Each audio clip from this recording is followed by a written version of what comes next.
Hello everyone, so welcome back to my YouTube channel. Hello. We're in a new spot today because it needs to be quiet in the house today, so I came outside because it's really nice out, so that's another reason I'm out here. Anyway, you obviously know what this video is already about. Ooh, my hair's poofy. But, yes. So this is Clarice Bean Spells Trouble, and we're on chapter 2. Yes. And I'll try to get like 2 chapters done today. It's just college started, so a little bit more busy, but anyway, let's get to it. Where does natural talent come from, and why do some people get more of it than others? By the way, you can read along if you want, and this starts on page 21, chapter 2. I wake up still thinking about Ruby Redford becoming a movie and how exciting it will be, and how I wish I could be a child star because then I would miss the spelling bee. I am really daydreaming about it, and how when I am really daydreaming about it and how when we have our school play, which is soon, I might get spotted by one of those people who spot children for being talents. Since you see, what happens is every year, this is like just really hard to read out loud sometimes. Since you see, what happens is every year my school puts on a play, which is a very important occasion, and simply everyone comes. This year, it is my class who will be putting it on, so it is a really good chance to be spotted. I think I am a good actor, and I like acting, and I could end up being in the movies, although I would think, where did I even, I'm so sorry. My mind is all over the place. I could end up being in the movies, although I would quite like to run a cake shop. She's so random. I think about this all the way to school, but at school all my daydreaming vanishes, and it is more dreariness because Mrs. Wilburton says, I have a date for the school spelling bee, and it will be the last Tuesday of school before summer vacation. So everybody, we have just a matter of weeks until the big day. So let's brush up on your vocab and get spelling. Make sure you all have a dictionary at home. If you don't, you may borrow a school one. I want everyone to go through it learning as many spellings as they possibly can. She must be crazy because there are at least 1 trillion words in the dictionary, and the chances of me getting one of the ones I have learned coming up in the spelling bee are very minuscule, if not less than a minute. Minute. Meaning very minuscule, indeed, not minute, as in 60 seconds. Sorry. Okay. When the bell rings, Miss Wilburton says, Remember, only a few weeks to go before the big day. She says it as if this is a good thing, and we should all be absolutely over the moon about it. But I feel sick inside, and Bennett gives me a, what can you do look, and I make a, I just don't know face. Betty Moody is my utterly best friend, and she knows I am not a good speller, and that is not my fault. If I don't know how many Z's there are in loser.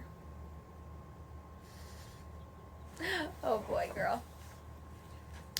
After school, Betty's mom and dad are there to pick her up because they're taking her to get some new glasses because their dog Ralph chewed the old ones. We tell them about the spelling bee. Mrs. Moody, call me Moll, says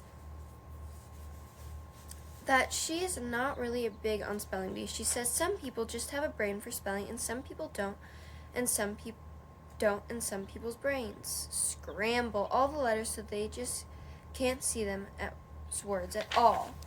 She says I shouldn't worry too much,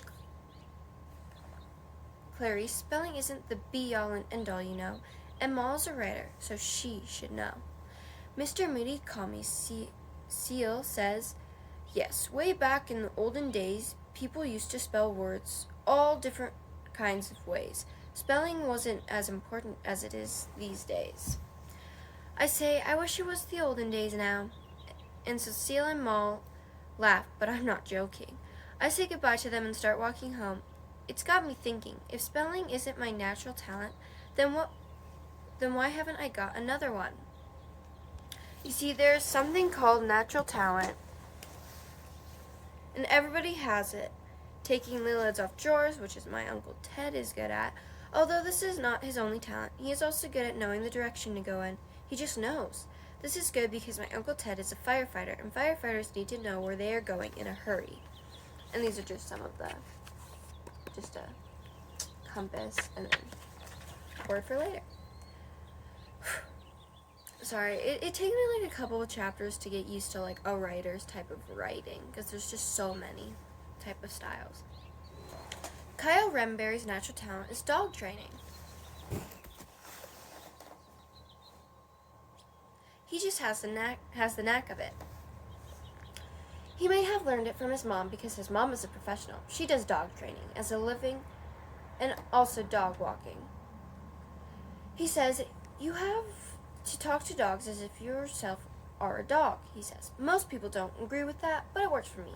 If you treat them like you are in a pack of wolves, but you are the main in charge wolf, you will be their top dog, and all the dogs will look up to you, he said. He says he does it by howling. Carl says the most important thing to train a dog with is manners, but you have to be careful because you do not want to break their spirit by being too strict, because then a dog is having no fun. It's the same with human beings. You want them to have manners, but at the same time not to be too boring. Robert Granger is a perfect example of this going wrong, and in fact his manners are not that good either, unless it is good manners to stick your finger up your nose while you are talking to somebody. We have got a very rudish dog at home. He has simply got no manners. He learned that from Granddad. Granddad has actually got manners, but he doesn't use them that much anymore, and he hasn't let the dog see them, which is why Cement is utterly mannerless. That's their dog's name? That's awesome. I'm going to take him to dog training with Carl because Mom says things have got to change around here, and we might as well start with the dog. I'm thinking about all this while I'm walking past the shop where Kurt has started working called Eggplant. Another word for eggplant is, oh man, aubergine? This is when you get tested on how you know how to pronounce words. Except aubergine is foreign for French, or is foreign or French for it. It's the same thing with zucchini. They have another name too, which I can't quite remember, but it sounds a bit like the car Corvette. Cougar. Corvette, yeah. Cougars in my mind because BYU football game. Okay, anyway. My mom says aubergine and my dad says eggplant, but it's the same. You can say either. I do. Eggplant is an organic shop as well as being vegetarian. It's all about selling things that haven't been sprayed with chemical things. I'm not sure what the word organic exactly stands for. Who does know? They should call it with bugs or something so people know what they are in for. You might find a caterpillar in your broccoli, but that's the point.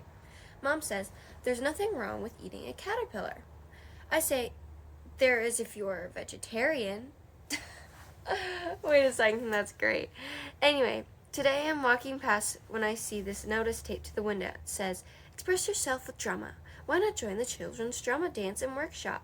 For more information, call Cicera at 555-2667. Okay, I just had to make sure I said 3 5s, not like 2 or 4. Luckily, I had my ruby red for secret agent pen, and so I quickly scribbled down the number on my arm. It starts off invisible, and you can only see it when you rub it. When I get in, I tell Mom about the drama dance workshop thingy, and I ask her if I can join, and Mom says, anything that means less time arguing with your brother will be fine with me. She means my younger brother, Mino, who is an earwig. I really very much want to join up as soon as possible, so once I have finished my spaghetti, I call Betty Moody. I say, would you like me to put your name down for the new drama workshop? And Betty says, sure. I call the Caesariana number, and I just get an answery phony type of message. It's a sort of music, which is sort of not like music and more like water in a pipish type of noise. The voice says, never lose sight of your dreams. Act on them. For more information about the drama workshops, please leave your name and number after the tone, and remember to have an interesting day. I leave my message, and I hope I will not forget to have an interesting day. And I wonder to myself if maybe drama might be my natural talent. That is the end of chapter 2. Thank you guys for joining me. I also love drama, so I'm excited to see where this goes. I haven't read this book in like 5 or 6 years, so I'm excited to be reading it for you guys again. Sorry for all the mess ups, but I think I'm about to get her style down, so it was good towards the end. So anyway, see you guys for the next chapter. Bye.